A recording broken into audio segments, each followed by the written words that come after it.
todos, ¿cómo están? Bienvenidos a otro episodio más de Así como escuchaste.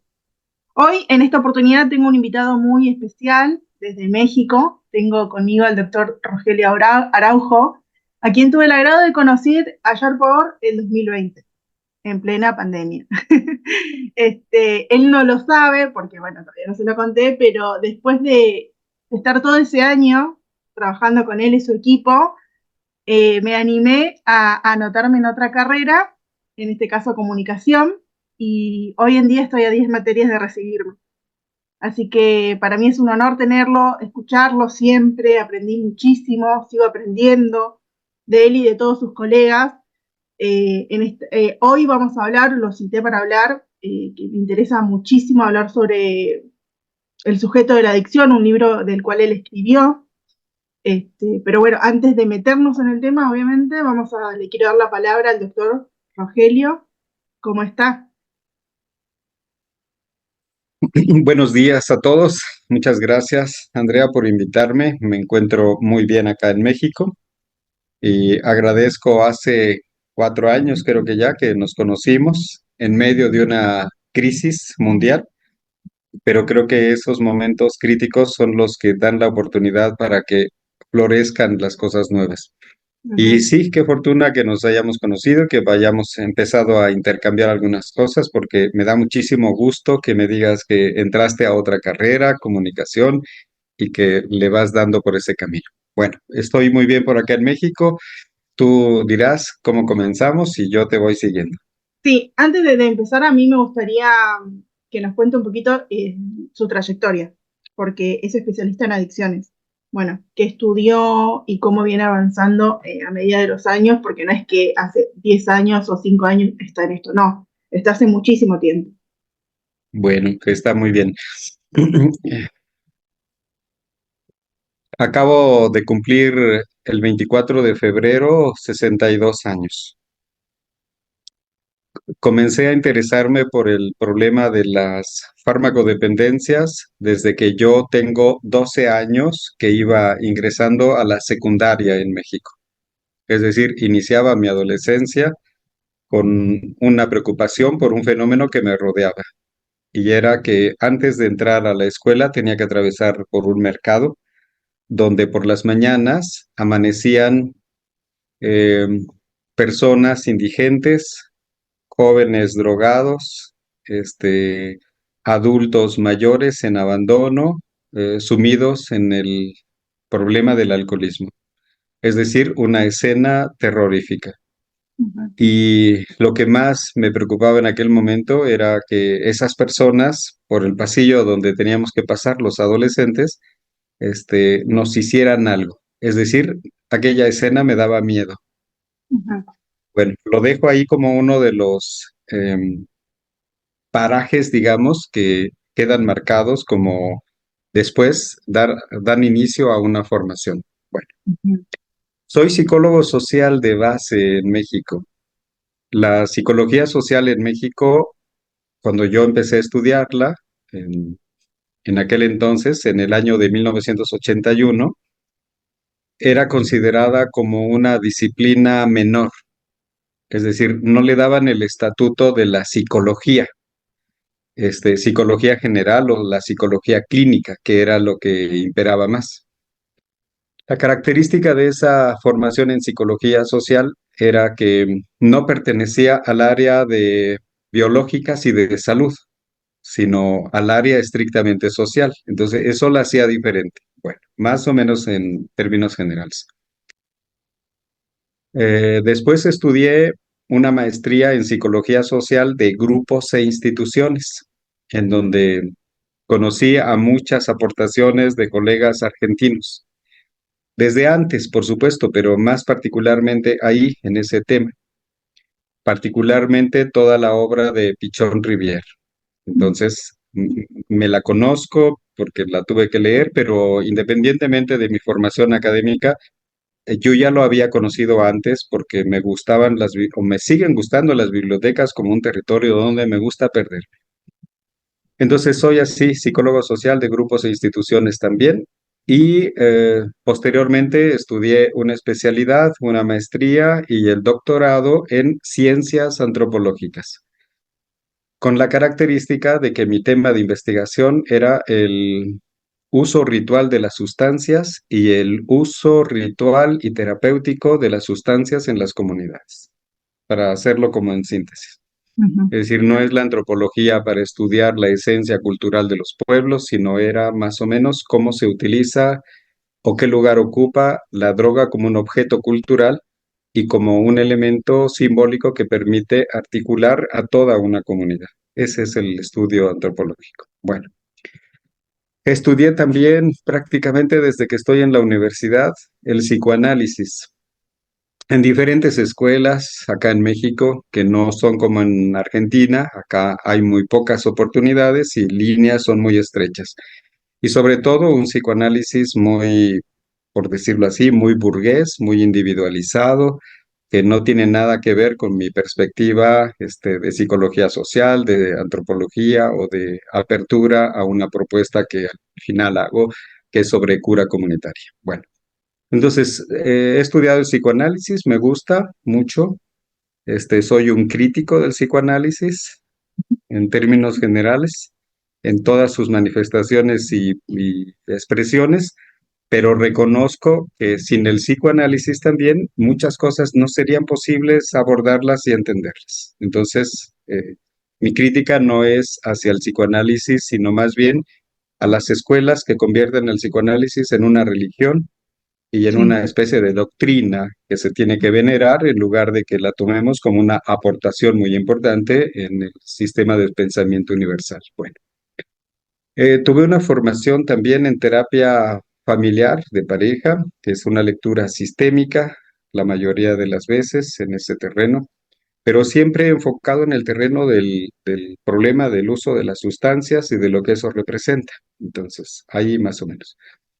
Y mi Perfecto. principal, y mi principal y verdadera formación, creo, fue con un grupo de colegas italianos con los que aprendí el modelo de comunidad terapéutica, centrado en el tema de las adicciones, del cual surge toda la propuesta que yo hago, pero hablaremos más adelante de eso. No, no, queda más que claro. Perfecto. A mí sí, me gustaría, antes de que nos cuente bien de qué trata el libro El sujeto de la adicción, por qué ese título, bueno, ir narrando un poquito, o sea, explicándonos un poquito, bueno, qué es la adicción, a qué denominamos, bueno, una adicción, y después también meternos en lleno de lo que es el sujeto, porque el sujeto, eh, por ahí me estoy equivocando, ¿no? Pero se denomina o se conoce como sujeto o se usa más desde la psicología social. Entonces, me gustaría que nos cuente un poquito, bueno, esto que le dije, qué es la adicción, a qué denominamos realmente una adicción, y después que nos defina qué es el sujeto. Bien. Entonces, mi definición del problema de la adicción, retomo el concepto sin estar en acuerdo con los dos conceptos clave que están ahí, el concepto de sujeto y el concepto de adicción. Pero bueno, trataré de decir por qué es así. Bueno, la definición clásica de la adicción es la que proviene del modelo médico psiquiátrico y epidemiológico. Entonces, desde esa perspectiva, evidentemente que el problema de la dependencia al uso de las sustancias está centrado sobre la sustancia como un elemento químico que altera el sistema nervioso central de las personas y su uso progresivo va causando un deterioro irreversible en las personas. Ese es el modelo médico, psiquiátrico, epidemiológico. Esta lectura nos ha llevado a políticas muy equivocadas respecto de lo que se tiene que promover como políticas de seguridad social y políticas de salud pública. Entonces, porque todo se centra en el poder eh, intoxicante o químico de las sustancias que terminan afectando a una persona, después a una familia y entonces se convierten en el demonio moderno para las comunidades. Entonces, la adicción, digamos, está centrada en ese proceso por el cual una persona primero se intoxica, después va creando un grado paulatino de tolerancia mayor y esa tolerancia lo lleva a un abuso progresivo y crónico hasta que se convierte en un problema de dependencia, a las sustancias. Entonces, este concepto médico, psiquiátrico, epidemiológico, no es que esté erróneo, es que es incompleto para poder observar el fenómeno complejo del uso de las sustancias. Bueno, entonces, no sigo ese modelo, porque seguir ese modelo significaría que el trabajo de la prevención y del tratamiento o rehabilitación de las adicciones se va a centrar en la persecución de las drogas, la persecución de los adictos y creer que eso se convierte en una enfermedad. Y aquí viene el mayor malentendido. Entonces los adictos son personas enfermas, enfermas biológica y psicológicamente que después hay que tratar de rehabilitarlas. Bueno, omitiendo las circunstancias, las situaciones, los entornos, las atmósferas y sobre todo los contextos culturales en el que aparece una sustancia. Y aquí es mi propuesta justo, ¿no? Si vemos a la sustancia como el poder maligno, la sustancia que tiene el poder maligno para destruir a una persona, a una familia y a la comunidad, entonces estamos perdidos. Porque todo se estará dedicado solamente al cuidado de el no consumo de las sustancias y a creer que una persona está mal porque se convirtió en un adicto, como si fuera un acto mágico. Bueno, no. Yo utilizo dos conceptos que provienen más bien de la psicología social, de la antropología y desde otra perspectiva para ver el uso de las sustancias al que yo llamo dependencias patológicas a las sustancias, y entonces la dependencia patológica a las sustancias no es un problema de una persona ni de una familia, es el problema de la organización estructural de toda una comunidad. Esa es la tesis que yo propuse. Bueno, ¿cómo es eso entonces? Podemos ver así. Eh, el uso de las sustancias se convierte en peligroso cuando comienza a perder el marco cultural en el cual se utiliza, es decir, el uso ritual de las sustancias dentro de el escenario de una comunidad en el cual puede estar regulado y puede tener un sentido. Cuando eso se pierde, entonces el uso de las sustancias se convierte en algo que desborda la posibilidad del fortalecimiento del grupo, de la comunidad y de las personas, en detrimento justo de la comunidad, del grupo y de las personas. Bueno, ejemplos que se producen en México, por lo menos. En México hay muchos grupos indígenas que utilizan diferentes sustancias. Voy a nombrar uno, por ejemplo, el peyote.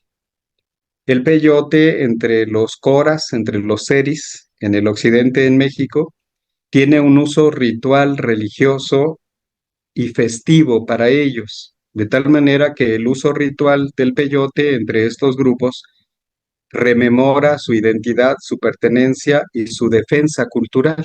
Bueno, estos grupos son seguidos, se pusieron de moda en los años 70 en México, porque el peyote es una sustancia alucinógena y en aquel entonces la cultura hippie promovió el acercamiento a la naturaleza, al uso de los psicotrópicos y entonces a la alucinación como un elemento que buscaban ellos. Bueno, entonces el encuentro de estos dos grupos diferentes, seris, coras, en México, con los grupos de hippies 60, 70 en México, se convierte en una explosión y en una masificación del consumo de drogas alucinógenas, con repercusiones gravísimas para los que empezaron a aleccionarse en el uso alucinógeno de esas sustancias, porque está fuera del contexto cultural, está fuera de del uso ritual que los seres pueden darle a esa sustancia en su cosmogonía y en la organización de su comunidad completa.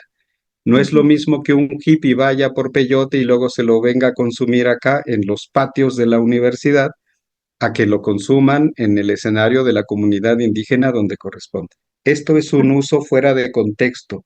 Ujú. No es que la sustancia produzca daño, es que está fuera de lugar, por llamarlo de alguna manera. Bueno, entonces, yo destaco dos cosas en la definición antropológica de las sustancias que yo propongo. Uno es, mientras la sociedad le atribuya a las drogas una cualidad humana, entonces las sustancias seguirán ocupando ese lugar central sobre el cual gira la voluntad, la decisión y la vida de las personas. Las sustancias adquieren cualidad humana y las personas ocupan un lugar dependiente como cosas. Eso quiere decir, se invirtió la relación.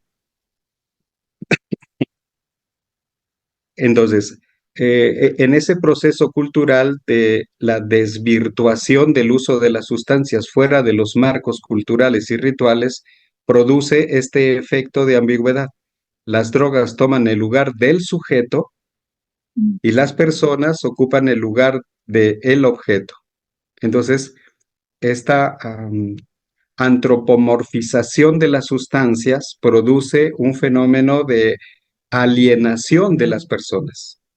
Los sujetos a los que llaman adictos no tienen voluntad, no tienen conciencia, no tienen lugar ni capacidad de decisión. Esto es lo que se promueve con esa idea y se cree efectivamente que así es. Entonces, mientras la antropomorfización de las sustancias sea lo que se sigue promoviendo, porque esa es la definición médico-psiquiátrica epidemiológica, seguirán colocando a las personas que han perdido el control sobre el uso de las sustancias como personas alienadas, viciosas, enfermas, locas, estúpidas, a las que hay que rehabilitar.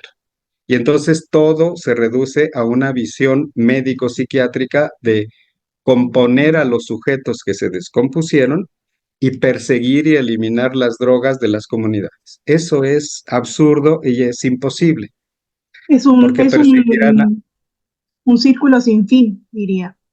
exactamente, se sigue un círculo que no tiene fin, porque aparecerán 1000 drogas ahora, que ahora vienen las drogas sintéticas Mm. de diseño y esas nos van a meter en un problema todavía mucho más grave. Bueno, pero este es el punto de partida para hacer lo que sigue, pero tú pregúntame. Sí, no, lo pensaba de esta manera también y desde un lado comunicacional y como decía esto último recién, ¿no? Un círculo sin fin. Digo, comunicacionalmente también a nivel mundial, diría, hay una falla enorme y hay también como una provocación de entrar en este círculo, ¿no? Porque bueno, después vamos a definir, vamos a hablar un poquito también si llegamos a tiempo de las drogas blandas, de las drogas duras, de las legales o ilegales, pero que en fin todo termina en un mismo círculo. Entonces digo, comunicacionalmente, bueno, acá yo lo veo en Argentina muy mal, o sea, no hay una coherencia, pero no sé en México cómo se viene tratando comunicacionalmente el tema también de las adicciones y demás.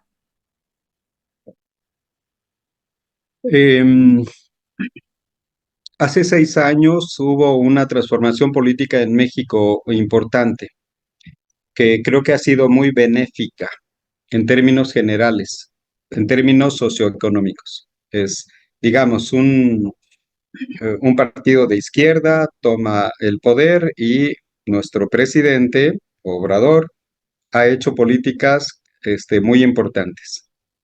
No estoy en contra de él, pero su política relacionada con las drogas ha sido una catástrofe, Ok, mira. porque ha vivido un retroceso de prácticamente 40 años. Esto significa no es problema de él y sí es problema de él, digo, es problema de los especialistas a los que él contrató y designó las políticas de trabajo sobre drogas. Impera esto que yo acabo de explicar. Se reduce el problema a creer que una persona porque no pertenece a una familia estructurada y funcional, lleva al error de cometer consumo de sustancias y eso lleva a un deterioro progresivo. Lo que acabo de explicar.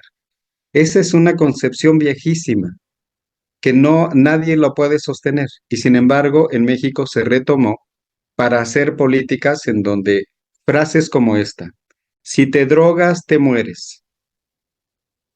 ¿Quién demonios cree eso a estas alturas? ¿No? Pero creer que prevenir es disuadir o persuadir a través del miedo, creyendo que las sustancias son el demonio encarnado que pueden llevarte a la destrucción total. Bueno, esto es lo que está imperando ahora. Hay que hacer un salto enorme porque esto es un retroceso.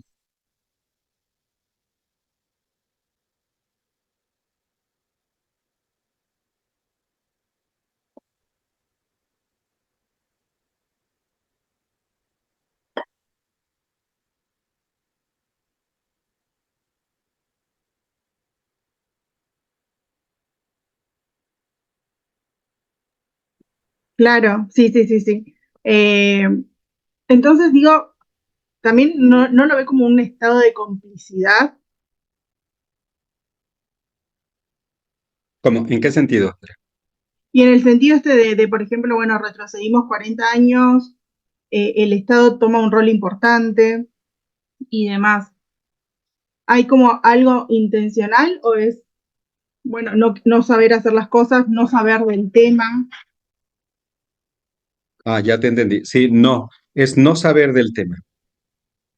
Y llegar a contradicciones internas que evidentemente el presidente no tiene que ser consciente de eso, pero a quien puso como delegado principal de esta política es alguien que perteneció a un colectivo que promovía la legalización de las drogas. Es un psiquiatra joven por ahí, Ujú.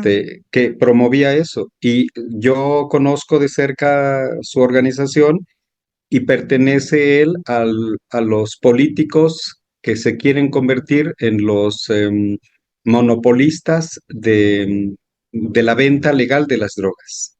O sea, a ese nivel de contradicciones, ¿no? O sea, es más que una mala intención, es un desconocimiento profundo en esto. Entonces, esto pasa muy comúnmente. Gobiernos progresistas de izquierda que no tienen el conocimiento para estar a la altura de proponer políticas que pudieran ser coherentes con una lectura de izquierda, social, y que complejizara el problema. Eso lo vivimos en México. Es ahí donde se introduce, yo digo, la responsabilidad de personas que como yo decimos que hemos trabajado e investigado durante muchos años. Eso lo asumo también como responsabilidad mía para decir, ¿y qué estoy haciendo para decir eso? Más Mm. allá de quejarme nada más aquí contigo en un rincón del mundo. No, por eso, o sea, pregunto esto porque me parece sumamente importante, porque, a ver, lo veo a medida que pasan los años y el tiempo, y en vez de mejorar algo, porque digamos, la tecnología ha avanzado, hoy se habla mucho más de salud mental y de muchas cosas que antes no, pero sin embargo con el tema de adicciones, creo que estamos cada vez más sumergidos en ella, cada vez hay más problemáticas sobre este tema, cada vez hay más consumo desde más temprana edad. Ujú, Este, entonces, digo, me parecía como sumamente importante hablar de este tema, decir, bueno, a ver en qué nos estamos como equivocando, no digo entre comillas, eh, aquellos que, bueno, hoy en día a mí me gusta, estoy desde el rol desde la comunicación, ujú. o hablar justamente con especialistas que vienen trabajando en este tema hace muchísimos años y que no es algo fácil tampoco, o sea, porque, vuelvo a repetir, es un círculo sin fin y siempre queda Ujú. atrapado, ¿no? La persona que está en esa situación. O sea, es como yo, a ver, hace un tiempo no, yo no sé hoy en día si esto tiene una solución. Muchos te dicen, coaches o cosas que hoy salen nuevas, ¿no? De bueno, va a depender de uno mismo o de vos mismo, Ujú. pero si vos perdés totalmente la noción, como lo explicó anteriormente o al principio, para esa persona que está sumergida en eso, que le digas eso es totalmente en vano, porque tampoco lo entiende ni lo capta. Entonces digo, Ujú, comunicacionalmente también hay todo un entramado y no sé si mal comunicados, no sé qué pasa, pero hay ciertas responsabilidades, ¿no? Responsabilidades hay responsabilidades. Por eso temas como la adicción, a mí ¿no? También hablé sobre violencia de género en la otra temporada. Busco especialistas que estén hace mucho tiempo trabajando el tema porque me es muy difícil también comprender o ujú, recomprender ciertas cosas, ciertos temas otra vez leídos, estudiados y demás. ujú, Este, y creo que hay que tener cierta, sí, responsabilidad a la hora ujú. de tratar estos temas. Sí, muchísimo. Y como tú dices, quién sabe si haya solución. Y yo diría, enfocado el problema, como te dije, un modelo médico psiquiátrico, por esa vía no tenemos solución. Al contrario, cada acción que pretendan hacer desde esa lectura reducida al sujeto que consume, al individuo que consume sustancias, evidentemente que lo único que van a provocar son efectos perversos y atrogénicos y este, reproductivos del problema. Y lo puedes ver en las estadísticas en todos lados del mundo. Entonces, Ujú, si empezamos a trabajar comunicacionalmente, como tú dices, de una manera diferente, podemos empezar a ver si los efectos pueden ser distintos. Pensemos, entonces, lo que te acabo de decir. Y un poco para retomar el tema que me propusiste también de qué es eso de el sujeto de la adicción. Bueno, entonces hablo un poco del libro y de esta propuesta vinculado a una modificación paradigmática de cómo podemos abordar el problema. Bueno, siguiendo a la misma línea tradicional, nos va a llevar a más accidentes y a incrementar el círculo vicioso de prevención, aumento de personas que consumen sustancias. Cambiemos la visión. Yo pienso, si las personas que consumen sustancias no las empiezas a ver como viciosos, pecadores, enfermos, locos, delincuentes, que es la representación común de quien usa sustancias y se convierte en un problema para él y para los demás, no estoy negándolo. Pero si empezamos a cambiar esa lectura, podríamos pensar que la intervención puede ser de una manera diferente. Em, Veámoslo así. Quita del escenario el problema del uso de las sustancias y devuélvele a las personas su capacidad como sujetos activos de su propia vida y de su propia participación en un grupo y en una comunidad. El reto está entre los que nosotros que no usamos sustancias, el reto está en que no devuelvas a esas personas la imagen con la cual ellos han aprendido a comunicarse contigo como adictos. Cámbialo, modifícalo.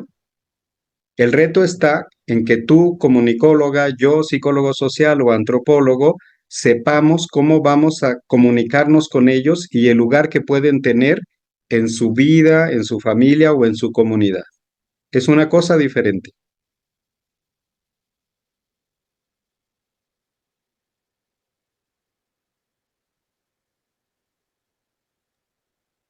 claro, sí, sí, sí, sí, sí. Por eso mismo iba a eso. Y ahora en su libro, para ir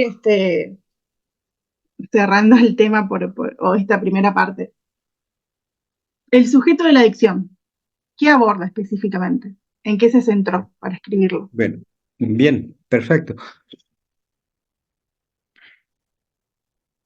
Mi propuesta teórica en esto que he estado hablando estriba en esto.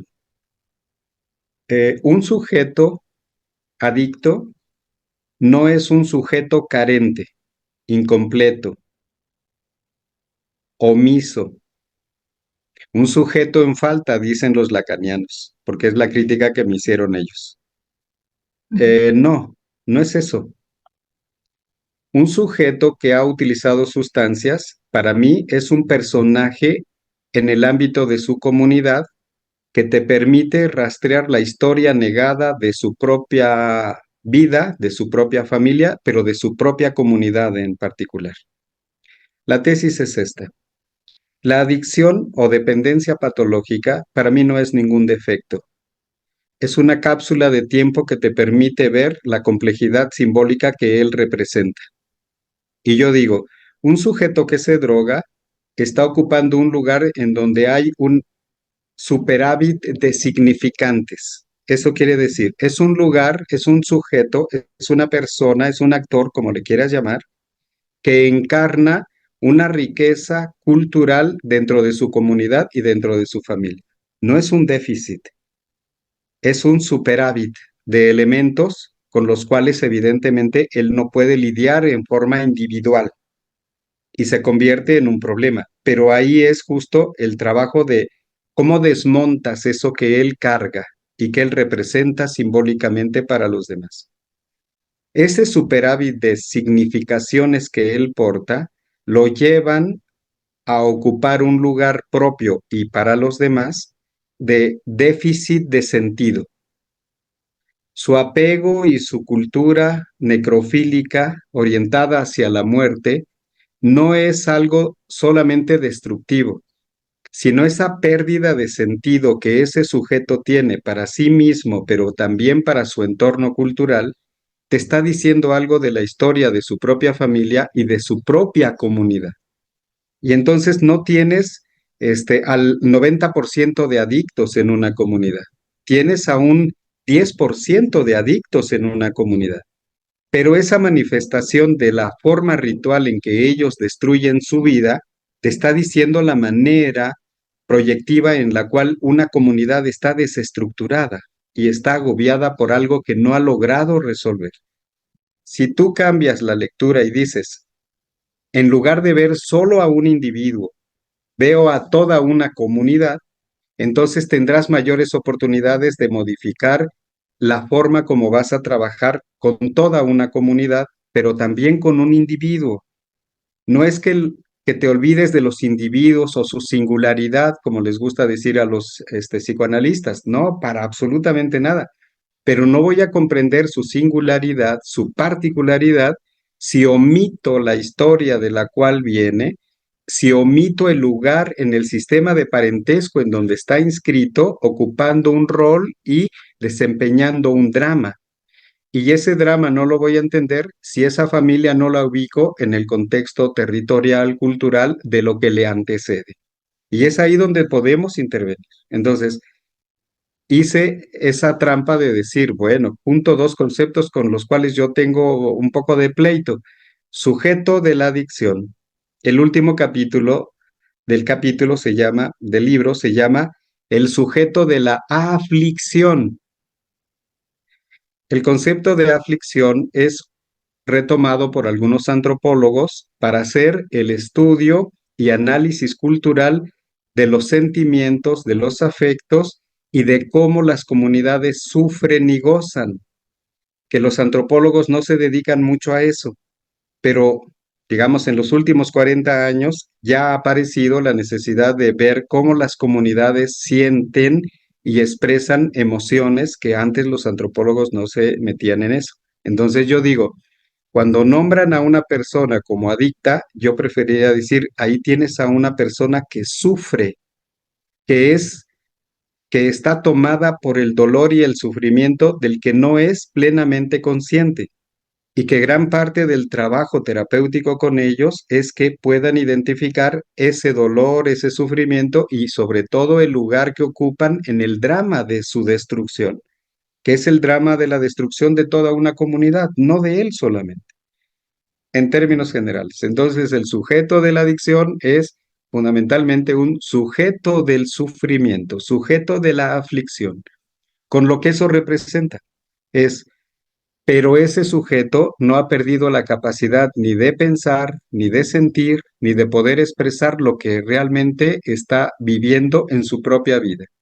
Y verlos de esa manera, sin que obviemos las profundidades psicoanalíticas que eso implicaría, porque las tomo en consideración, creo que avanzamos muchísimo. Te digo una particularidad con la cual en México trabajo. Muchos vienen y dicen, soy Juan y soy adicto. Soy Pedro y soy adicto. Porque esta es la cultura con la cual una filosofía les enseña que así tienen que presentarse. Y yo les digo, me interesa tu nombre, pero no me interesa el adjetivo que utilizas. Para mí no hay adictos. Hay personas que tienen nombre, que tienen historia, que tienen rostro, y a través de eso me gustaría conocer tu historia para que podamos ver de qué manera te puedo acompañar en eso que tú quieras que trabajemos juntos. Ok, perfecto. Quedó clarísimo. Eh, la verdad, le agradezco muchísimo, muchísimo por tomarte este tiempo, por hablarnos, por contarnos. Eh, Creo que para aquel que no entienda o no sabe muchas cosas o no tiene un estudio de esto, ¿no? Está más que claro eh, y súper sencillo la explicación. Y bueno, obviamente lo voy a invitar públicamente para otro encuentro, para en otra ocasión. Y nada, de mi parte, como siempre lo dije desde ya hace 4 años, un placer escucharlo. Eh, Creo que Instagram no tiene, pero sí Facebook, como Rogelio Araujo, así que vayan a seguirlo. Ahí encuentran todo su material, las diplomaturas. No, no es diplomaturas, ahora están haciendo otras capacitaciones, toda la trayectoria que tiene, este y otros libros más, otros profesionales más, que también es un placer escuchar. Así que nada, nuevamente gracias, espero que se haya sentido cómodo y nos vemos pronto. Muchas gracias por la invitación y cuantas veces me invites, cuantas veces tendremos oportunidad de poder conversar y platicar lo que tú quieras.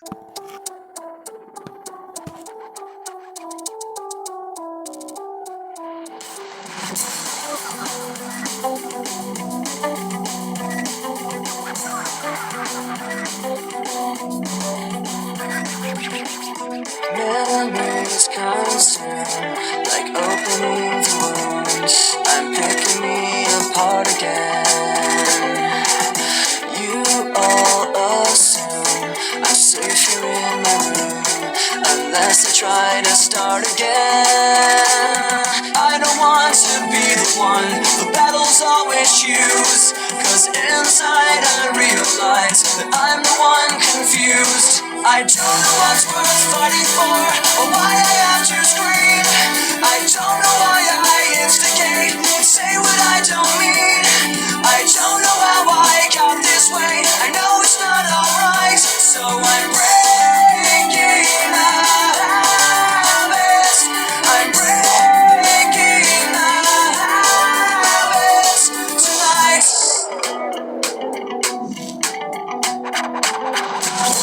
Clutching my cure, I tightly lock the door. I try to catch my breath again. I hurt much more than any time before. I had no options left again. I don't want to be the one the battles always choose, 'cause inside I realize that I'm the one confused. I don't know what's worth fighting for, or why I have to scream. I don't know why I instigate and say